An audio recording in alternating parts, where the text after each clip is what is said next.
Hello welcome back to my channel. അപ്പോൾ ഇന്ന് നമുക്ക് ഈസി ആയിട്ട് തയ്യാറാക്കിയെടുക്കാൻ പറ്റിയ ഒരു ബ്രേക്ക്ഫാസ്റ്റ് റെസിപ്പിയാണ്ട് നോക്കാം. ബ്രേക്ക്ഫാസ്റ്റ് ആയിട്ടും ഡിന്നറായിട്ടും ഇനി സ്കൂളിൽ ഇട്ടിരുന്ന മക്കൾക്ക് ഒന്നും കടിയില്ലെങ്കിൽ പെട്ടെന്ന് ഇതുപോലെ തയ്യാറാക്കി കൊടുക്കാനും കഴിയും കേട്ടോ. നൂൽ പൊറാട്ടയുടെ പോലെയാണ് നമ്മൾ തയ്യാറാക്കിയെടുക്കുന്നത്.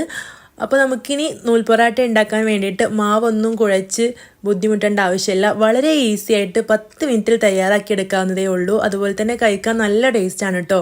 നല്ല ചൂടുള്ള ചായയുടെ കൂടെ ചൂടോടുകൂടെ വെറുതെ കഴിക്കാനും അതല്ലെങ്കിൽ കറി കൂട്ടിയിട്ട് കഴിക്കാനൊക്കെ നല്ല ടേസ്റ്റാണ്. അപ്പോൾ റെസിപ്പി കണ്ട് നോക്കാം. ഇതിന് വേണ്ടി ഞാനിവിടെ മിക്സിയുടെ ജാറിലേക്ക് 1 കപ്പ് അളവിൽ മൈദപ്പൊടി ചേർത്ത് കൊടുക്കുന്നുണ്ട്.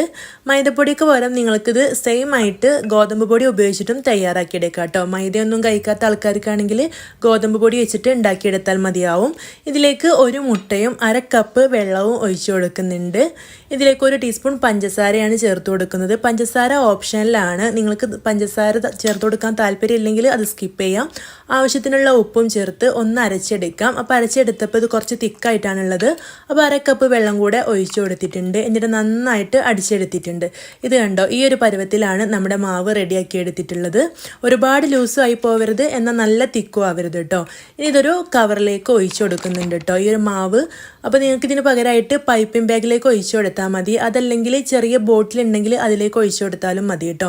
ഞാനിവിടെ പുട്ടുപൊടി വാങ്ങിച്ചിട്ടുള്ള ഒരു കവറാണ് ഉപയോഗിക്കുന്നത്. അതിലേക്ക് ഒരു പകുതിയോളം മാവ് ഒഴിച്ചു കൊടുത്തിട്ടുണ്ട്. ഇനി നമുക്ക് ഈ ഒരു പാന് ഗ്യാസ് സ്റ്റോപ്പിൽ വെച്ച് കൊടുത്തിട്ട് ഓയിലൊക്കെ ഒന്ന് തടവി കൊടുത്ത് നന്നായിട്ട് ചൂടായി വന്നിട്ടുണ്ട്.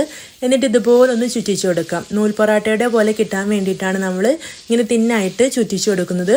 അപ്പോൾ കുപ്പി കൊണ്ടാണ് നിങ്ങൾ തയ്യാറാക്കിയെടുക്കുന്നതെങ്കിൽ കുപ്പിയിലേക്ക് മാവ് ഒഴിച്ചിട്ട് അടുപ്പിൽ ഒന്ന് ഹോളിട്ട് കൊടുത്താൽ മതി കേട്ടോ. ഇതിൻ്റെ ഒരു വശം ഒന്നിങ്ങനെ നന്നായിട്ട് വെന്ത് വരുമ്പോൾ ഒരല്പം ഓയിലും കൂടെ തടവി കൊടുക്കുക. എന്നിട്ടിത് മറിച്ചിട്ട് കൊടുക്കുക. ഇതിൻ്റെ 2 വശം നന്നായിട്ട് മൊരിയിപ്പിച്ചെടുക്കണം കേട്ടോ. നല്ലപോലെ മൊരിയിപ്പിച്ചെടുത്ത് ചൂടോടുകൂടെ കഴിക്കുമ്പോഴാണ് ഇത് നല്ല ടേസ്റ്റ് ഉണ്ടാവുക കേട്ടോ. അപ്പോൾ ഇത് ഓരോന്നായിട്ട് നമുക്ക് ചുട്ടെടുക്കാം. കുട്ടികൾക്കൊക്കെ നല്ല ഇഷ്ടം കേട്ടോ. ഗോതമ്പ് ദോശയും മൈദ ദോശയും ഒന്നും ഇഷ്ടപ്പെടാത്ത കുട്ടികൾക്ക് വരെ ഇതുപോലെ തയ്യാറാക്കി കൊടുത്തിട്ട് നൂൽ പൊറാട്ടയാണെന്ന് പറയുകയാണെങ്കിൽ നല്ല ഇഷ്ടത്തോടെ അവർ കഴിച്ചോളും. കാരണം ഇതിങ്ങനെ തിന്നായിരിക്കുമ്പോൾ തന്നെ മുരിഞ്ഞു വരുമ്പോൾ നല്ലൊരു ടേസ്റ്റാണ് കേട്ടോ. കാണുമ്പോഴും കുട്ടികൾക്ക് പൊറാട്ടയുടെ പോലെ തന്നെയാണ് ഉണ്ടാവുക.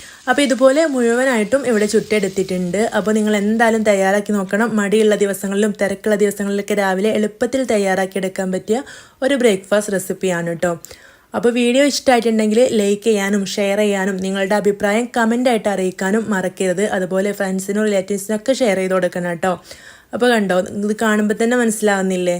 ഇത് ചൂടോടുകൂടെ കഴിക്കണം എന്ന് പ്രത്യേകം പറയുകയാണ്. തണുത്ത് കഴിഞ്ഞാൽ അതത്ര ടേസ്റ്റ് ഉണ്ടാവില്ല കേട്ടോ. ആ ഒരു മൈദദോശയെ പോലെ തന്നെ തോന്നും. ചൂടോടുകൂടെ മുരിഞ്ഞ് നിൽക്കുമ്പോൾ കഴിക്കാനാണ് നല്ല ടേസ്റ്റ് ഉണ്ടാവുക.